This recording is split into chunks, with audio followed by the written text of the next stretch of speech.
많은 중력을 감당하기 위한 방법이다.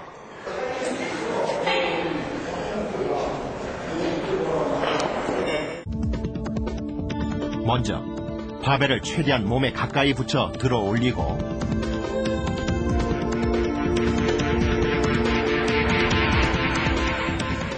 지렛대 원리로 인해서 무게를 드는 것과 똑같죠. 그래서 저희들은 얼마만큼 몸의 신체 부위에 기구를 가깝게 밀착을 시켜서 머리 위로 드느냐. 예를 들어서 어떤 화분을 드는데 멀리 이렇게 드는 것과 몸에 밀착시켜서 이렇게 가깝게 무거운 거를 드는 것과 그런 이치라고 보면 아주 쉬울 것 같습니다. 잡아당기는 상체뿐만 아니라 밀어내는 하체의 힘을 동시에 이용하고 200kg라는 중량들을 들 때 다리의 지면 발력의 근력수가 200kg가 아니라 250에서 240kg가 되는 그런 지면 발력을 이용해야만 기구를 들 수 있는 그런 파워들을 결과들을 볼 수도 있었죠. 그렇기 때문에 쉽게 보면 그냥 무작정 이렇게 드는 게 아니고 다리를 얼마만큼 정확히 대서 얼마만큼 다리에 미는 힘으로 해서 기구를 드는가라고 이렇게 이해할 수도 있죠. 마지막으로 순간적인 힘을 발휘해 최대한 짧은 시간 동안만 중력을 받는 것이다. 저희 같은 경우는 상당히 순발력이라는 민첩성이 상당히 중요한 운동이라고 봅니다. 저희 역도 같은 경우는 속근, 쉽게 말하면 이제 패스트 트위치, 그를 근육들을 많이 사용하는 종목이기 때문에 그 종목의 패스트 트위치가 얼마만큼 퍼센트가 높으냐에 따라서 근육 형태가 근육 힘이 발현하는 데서도 큰 영향을 미친다고 볼 수도 있습니다. 아예 몸 자체가 중력에 반하여 하늘로 뛰어오르는 높이 뛰기. 높이 뛰기 역시 중력에 반하여 뛰어오르는 것 이외에 다른 목적은 전혀 없다.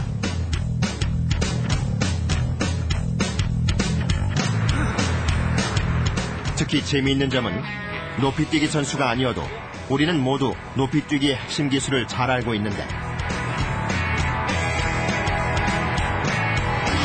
다름 아닌 도움 닫기다. 뛰어 달린다는 것은 앞으로 나가기 위한 것이기 때문에 앞으로 나가고 있는 것들을 왼쪽 뒤쪽에 있는 스파이크를 통해서 브레이크를 걸고 브레이크를 건 다음에 우리가 수직 운동으로 바꿔줘야 되잖아요. 그 수직 운동으로 바꿔주는 것은 바로 앞꿈치를 통해서 다시 수직으로 위로 튀어오를 수 있는 방향을 바꿔주게 되는 거죠. 수평 운동을 수직 운동으로 바꿔주면 더 높이 뛸 수 있다는 것을 우리 모두 체득하고 있는 셈이다.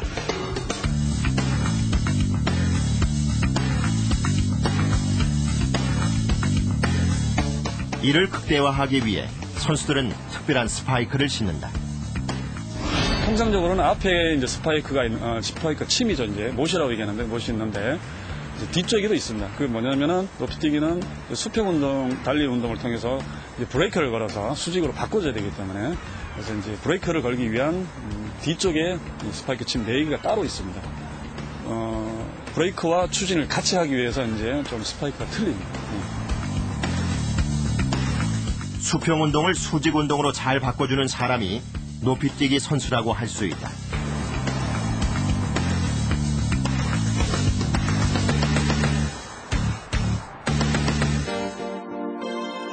중력과는 전혀 무관해 보이는 양궁 역시 우리가 물체를 던질 때 이미 잘 알고 있는 한 가지 사실이 포함되어 있다. 활을 떠난 화살은 그저 직선으로 빠르게 날아갈 것 같지만 결코 그렇지 않다.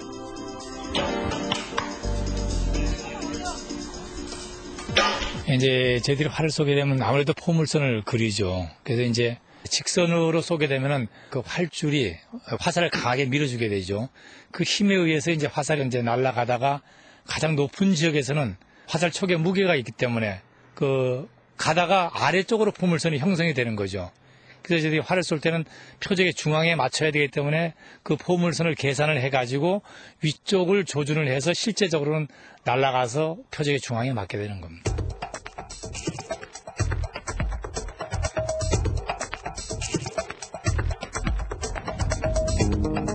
활의 속도와 화살 촉의 무게, 즉 중력에 의해 결정되는 화살의 포물선. 따라서 따라서 적당한 무게의 화살촉을 선택하는 것이 매우 중요하다. 처음에 발사될 때는 활의 힘으로 이제 화살을 밀어주기 때문에 이제 발사가 돼서 날아가다가 가장 높은 지역에서부터는 화살의 무게에 의해서 이제 무게가 화살을 이끌고 나간다고 볼 수가 있죠. 그래서 그 촉이 무거운 것과 가벼운 것에 따라 가지고 그런 중력이 또 따로 작용을 하게 됩니다. 화살이 날아가는 힘이 중력보다 더 크게 되면 올라가는 포물선을 그리다가 정점에 이르러 화살에 날아가는 힘이 중력보다 약해지면 서서히 아래로 떨어지는 포물선을 그린다. 이 두 가지 힘을 정확하게 계산하는 것이 양궁이라고 할 수 있다.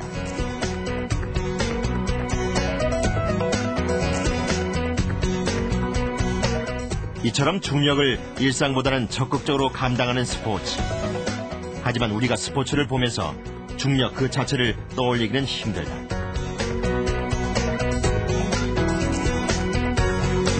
스포츠 역시 우리 일상 속에서 일어나는 일이기 때문이다.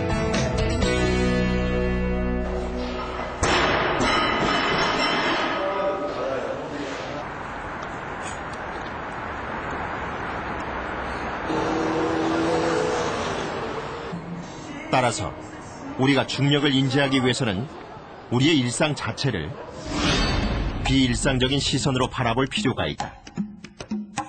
그처럼 비일상적인 시선으로 바라볼 때 오래전 한 남자가 봤던 사과를 빌딩 숲 사이에서 발견할 수 있다.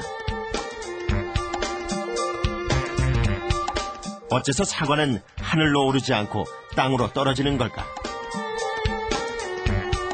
어째서 단 한 번의 예외도 없는 걸까? 너무나 당연해서 아무도 던지지 않았던 질문. 하지만 한 남자 앞에 사과가 떨어지자 인류는 비로소 중력의 존재를 인지하게 된다.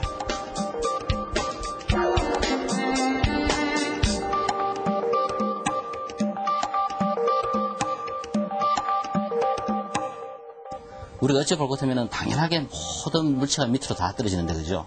이 당연한 것을 어찌 볼 것 같으면 문제화로 삼아가지고 평생을 그 문제를 갖고 수식화하는 데 성공을 합니다. 모든 물체에는 서로 당기는 힘인 중력이 있음을 발견한 아이작 뉴턴.